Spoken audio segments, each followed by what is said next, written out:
If you feel the sense of guilt for not being a present mom, or if you're experiencing burnout because work sucks and you feel trapped, or if you are in this constant survival mode porque no sabes qué hacer, the reason why you are feeling this way is because there's a lot of policies that don't even put family, a woman, a child into consideration.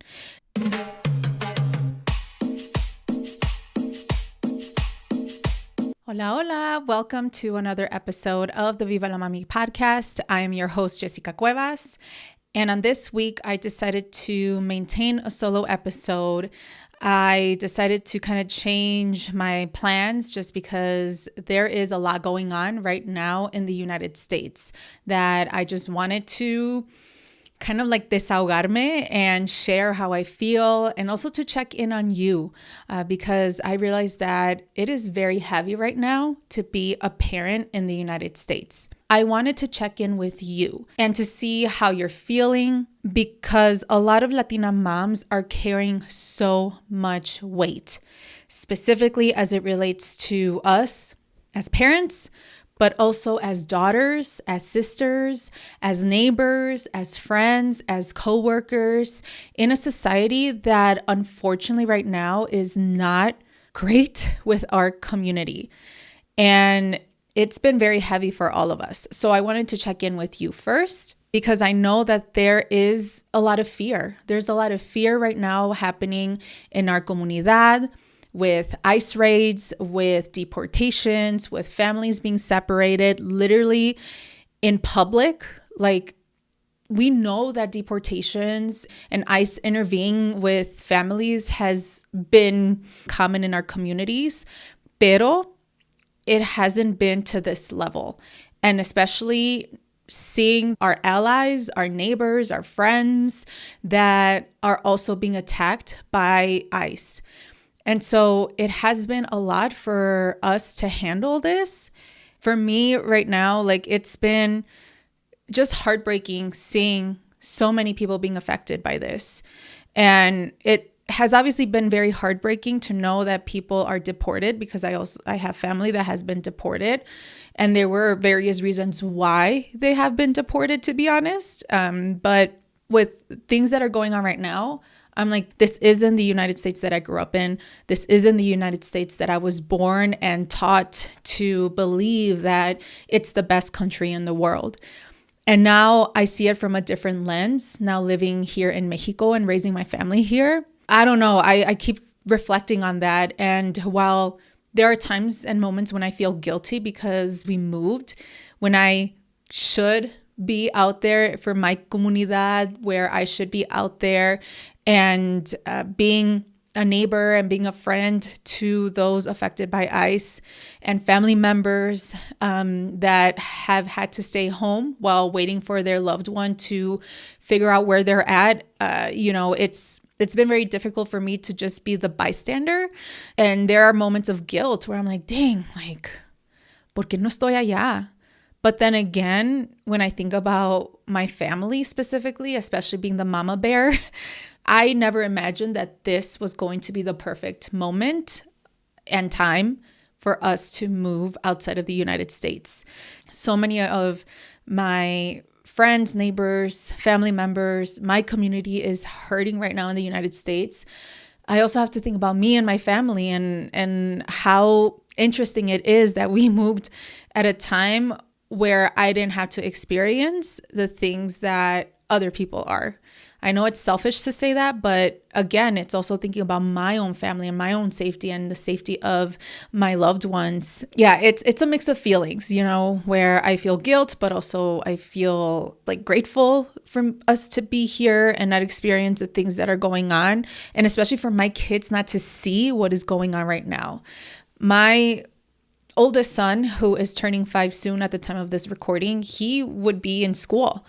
And I still am part of like the parent email group. And I am reading a lot about the children's safety and like specific protocols that the school have put in place so that families can be safe. And so, yeah, just like knowing that my preschooler would have to witness something like this, like I can't even imagine. So I think about that and just how grateful I am that we're here. But also, I want to acknowledge that in addition to the things that are going on with our comunidad, with related to ICE, like I know that our comunidad is suffering. And just in general, I think everyone is just living in a toxic society right now, in a toxic country right now, where the economy isn't doing well. There are just so many things going on right now with the economy that a lot of people are being laid off from work. A lot of people cannot find employment. People are being conscious of their spending because they're trying to survive, and the cost of groceries have significantly increased. Even though, as of today, the president said that, the economy is like booming. And I'm like, in what ways? Just for the 5%, and that's it. There's a lot of hurdles right now that families in the US are going through. And I just wanted to empathize on that I haven't forgotten about you. Like, I'm here sharing my life in Mexico and everything, but I'm also consciously aware of like the things that are going on right now in the United States. And also just like the emotional labor of protecting your child is a lot. Like, I recently saw a post about a mom, like, yes, I'm doing the everyday mundane things about feeding my kids, getting them ready for school, and pretending like nothing is happening. But in reality, there's just a lot of tension. There's a lot of feelings. There's a lot of just like stuff going on in our heads. And I get it. Like, if I feel this way, like just thinking about my comunidad back home, like I can't even imagine for everyone that is going through this interesting moment of time and just trying to protect your children from this danger. So this episode is for you, mama, who feels tired, anxious, and unsure, but still shows up every day. And I think that is the magic of us being mamas. Like, even though we are hurting, our communities are hurting, everything around us is not in a good place, we are still able to be present with our children. And I also want to normalize that if you've had a really rough day that affected your way of being in front of your kid, whether if you yelled at them or you said something bad to them or you weren't fully there, that's also validated. And I completely understand. So I just wanted to say that. While our world is very effed up right now, and things are not looking like they are ever going to change, I feel like the United States is just going backwards.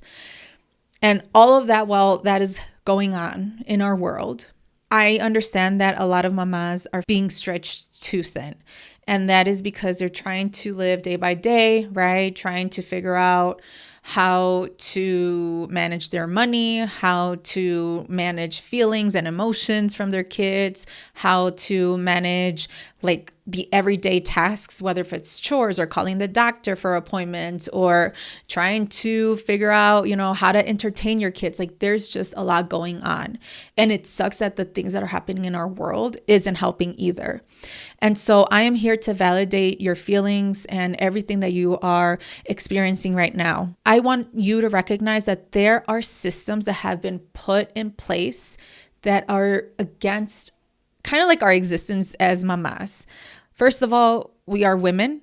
So women already in the US are treated like second-class citizens. And I received a lot of arguments, especially from my white male counterparts. Like, they said, well, it's not like we're living in Saudi Arabia where you can't drive. Like, no, I'm not talking about that extreme, but I'm talking about how historically and even to today, there are some systems that are literally put in place that go against us as women. And not to mention when you're adding this additional layer of being a woman of color and being a Latina and how that kind of carries on into the world, into society. And so if you feel the sense of guilt for not being a present mom, or if you're experiencing burnout because work sucks and you feel trapped, or if you are in this constant survival mode porque no sabes qué hacer, the reason why you are feeling this way is because there's a lot of policies that don't even put family, a woman, a child into consideration. One example is maternal mental health. Depending on the state that you live, you might be able to have access to a therapist through your insurance for free.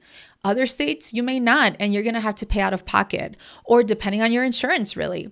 And so this is already one small example of how systems are put in place against us as Latina moms, and just as moms in general, because this happens across the board. But I feel like the US is definitely a society that is anti-family, it's anti-woman, it's anti-children. As much as the US wants to pride itself in trying to change into pro-life narrative and crap like that, like, no, it's if you're considered pro-life, you would consider it all life. And so why don't we provide opportunities and resources for families? Otherwise, we all gonna have that guilt. We're all gonna have that burnout. We're all gonna have this survival mode that we are experiencing right now. And so I do want to normalize your feelings, because I know that it is a lot, like I said. If you feel that there is some level of anxiety, like, please reach out to your primary care provider. They can recommend you with a list of therapists, or reach out to your comunidad. If you are a part of Facebook groups that are specific to your identity, like for example, Latina Moms who live in X area or region in the US, like, you can ask and find ways to find a therapist that can help you. And I will be providing resources in the show notes, so that way you know where to start. And I also want to normalize that if you want more or you want something different, it is okay. Like, that doesn't mean that you are ungrateful or that you're being selfish and you're just focusing on yourself. Like, if you know that there's something going on with your own feelings and you're trying to cope and figure out ways on how to navigate this journey of ours as mamas, like, there are ways to look for additional help. And while all of this is going on, when we think about our home and like the things that are happening right now with our comunidad, you're adding this additional layer of like being a Latina itself, right? We first talked about the struggles of being a mom, but now, as far as with being a Latina in itself, it's been very difficult and very challenging, because as Latinas, we were taught to endure and not ask. We were taught that calladita te ves más bonita. You know, we have been carrying on with this sort of survival mode mechanisms, especially being daughters or granddaughters of immigrants. And for some reason, we've always been put into this bucket about feeling responsible for other people's emotional safety. And so we were taught all of these things, and it is very difficult to let go of like this level of responsibility that we have. And while many of us cannot really negotiate this part, because that's either the way that we are, that's the way that we were brought up, or we have no other choices but to, you know, help our comunidad, help our families and all of that, it is very important to at least recognize how we're feeling and checking in on ourselves. Because if no one else will, and people are just putting and assigning things on you without you really reflecting and processing things, like, it's going to affect you personally, mentally, emotionally, but also through relationships. It's going to affect you with the way that you parent. And so it's so important to just like at least recognize, okay, right now, everyone's just throwing things at me. Are there ways that I can set boundaries? If yes, great. Please think about boundaries, because sometimes as Latinas, we don't think about that. And then also think about how can you prioritize, meaning what are things that can get done right now and can get done later on, or ask for help. And that can be a way for you to let off that load that you have been carrying for such a long time. Porque right now, it's been very challenging parenting while navigating this fear of like our communities hurting. And especially if you have been directly affected with ICE, like I think it's so important to just prioritize on your own mental health. Y ya las otras cosas, pues, that can get done. Our nervous systems are tired, not because we're like dramaticas or anything like that, but because we've been in alert mode for so long. And this is carried by our ancestors. Like, I'm talking about when the colonizers literally took our land, took everything from us. And so this is like a cyclical, and it sucks to say this, but this is such a cyclical way and it sucks to say this, but this is a repeated part of like generational trauma. And we are victims of that. We're not just like products of like generational traumas. Like, we are experiencing trauma, and that could lead to our future generation unless we recognize how we're feeling and acknowledge that and work through ways on how we can at least alleviate our emotions, our stress, our nervous system. When you think about, okay, well, I recognize this level of stress, I'm recognizing this level of like anxiety and just like I'm not doing well. Okay, well, I'm glad that you at least recognize it. Now let's think about how you can proceed with the next steps. And I think that it's important to reflect and think about, what does support look like for you? What type of support systems are available for you at this moment? Is it a therapist? Is it, if you're a religious person, is it like someone at church? Is it your friend, an amiga? Or is it just like, how are ways for you to have this type of support system? Think about, what does safety look like in your body? So like, how do you feel right now? What can help at least nurture your body in terms of like feeling comfortable? Like, one example for me, like, I like to be warm. I like to be like snuggled up in a cobija, and that makes me feel safe. My body feels safe. As much as like crazy the day was or whatever, like at night, if I cuddle up in my blanket, then my body feels at ease. For some people, it could be exercise. For other people, it could be staying in front of the sun and feeling the warmth right now. Although in winter right now, it can be a little difficult, but if you're in a pretty nice climate area, then you can do that. And also, what does your child need immediately? Like, sometimes we want to be there all the time, like present all the damn time. But what if we just, give our kids like 30 minutes to themselves while you're just like doing something on your own? We don't have to be there 100%.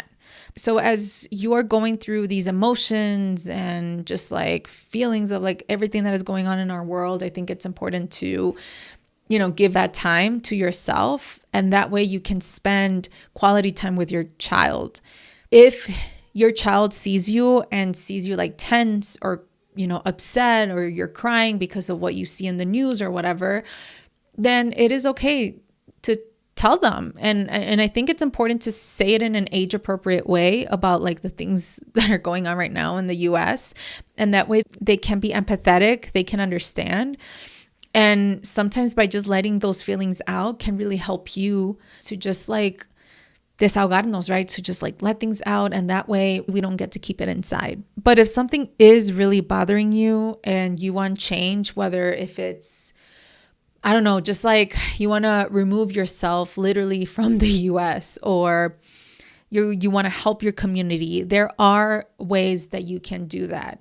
And I think that serves as a good example for your kids, that instead of us just like sitting in the house and just like watching the news and not doing anything, I think taking action can really help to raise our future generation. And so even when things feel scary right now, we are not stuck as we're told. I know that it's been very heavy, but I just wanted to give you all a reminder about that there are little ways that we can change our everyday kind of routine and not just be stuck in front of the TV or stuck in front of, or literally have our phone in front of us. Like, I think it's okay to distract yourselves with other things. Like, think about what brings you joy. And I know that That is a very common question that people ask. But I think it's important to think about that. Like, what brings you joy? Like, what are some feelings that you want to have again? Because it's just so toxic right now. And I think that it is so important to just like try to modify things as much as you can. And the only control that you have right now is with your family, with your kids, and perhaps changing certain habits or, certain things that perhaps have always put you down. I know that this episode is kind of random, but I just wanted to be here to share with you that I'm also present with you. There has been a lot going on, from ICE raids to the U.S. intervention with Venezuela, and that in itself has been a mix of feelings and emotions from all sides of the spectrum. And it's only January. Like, we're only in mid-January. So I hope that 2026 is an okay year compared to last year. But the way that things are going, I think it's going to be a very, very long 4 years with this administration. And so let's just be prepared and think about ways that we can not just be present with our children, our family, and trying to modify things that sparks joy to us, but also think about how we can be present with ourselves. And that is whether if it's taking care of ourselves emotionally, physically, and even intellectually. Like, we can read books, like we can inform ourselves, educate ourselves a little bit more, especially knowing the histories that tends to repeat itself. But I think it's important to just like distract yourself for a little bit. Try to find ways that can better suit you and fill your cup. If you've ever been thinking about doing a radical change, like for example, for us moving to Mexico, I know that it can seem impossible, but I think if you've ever imagined doing something different, making a radical change, like if you listen to last week's episode, I think you have that permission. I want you to give yourself permission to do that, because you never know. You are probably manifesting it if you just let yourself dream big and set these goals if you want something different. And I'm not saying for you to move outside of the country, right? I'm saying like doing something different, whether if it's for yourself or your family or for your comunidad. But I believe that there are good people, especially in the US. Like, there are really good people right now that want change. And if we all gather up and if we all elevate voices and if we all, just like stand up against these bullies, like, I think the world could be in a much better place. But in the meantime, it's also important to check in with ourselves and acknowledge our feelings and letting go of certain things that don't serve us, porque después, like, it's going to hurt us. And this is why I wanted to do this episode, just to like do this little check-in, to also give you this reminder to just like prioritizing on yourself, on your mental health, on your body, your physical body. I'm not saying like you should work out or anything, no, but just check in with your body. Are you feeling tense? Are you sweating a lot? Are you not drinking enough water? Just like things like that, because ultimately it can affect the way that we are in front of our kids. And trust me, I've been through that, and it's not pretty. I hope that this episode was helpful for you. As always, I'm open to suggestions, feedback, topic recommendations, guest recommendations. All of that information on how you can either be on the show or recommend guests or topics are going to be in the description. But I really hope that you're doing okay. I know it's been heavy these past few weeks since the start of January. But my hope is that if we all come together and unite and really fight for what we should fight for, justice, and fight for what is actually good, I think we have a good shot. But again, we can't be able to do that unless we first check in on ourselves. So my challenge to you is to check in on yourself this week, whether if it's in the shower or in the car, and try to do this as a ritual, really one time a week, to check in on yourself. and just ask yourself in your inner voice and your thoughts, or even through paper, if that works for you, and ask yourself, how am I doing? How am I feeling? What type of change do I want for myself? And as we make these reflections on our own, then it can help us to then see things from a different perspective, parent differently perhaps, or parent the way that we want to, but we felt restricted because of our feelings or whatever, our emotions and dysregulation. So that is my challenge. I hope that you can join me, because I'm also going to continue doing this. So that way we can be present mamas, present women, and present individuals to ourselves. Okay. All right, amiga. Well, thank you so much for listening. Hasta la próxima, and I'll catch you in the next episode. Adiós.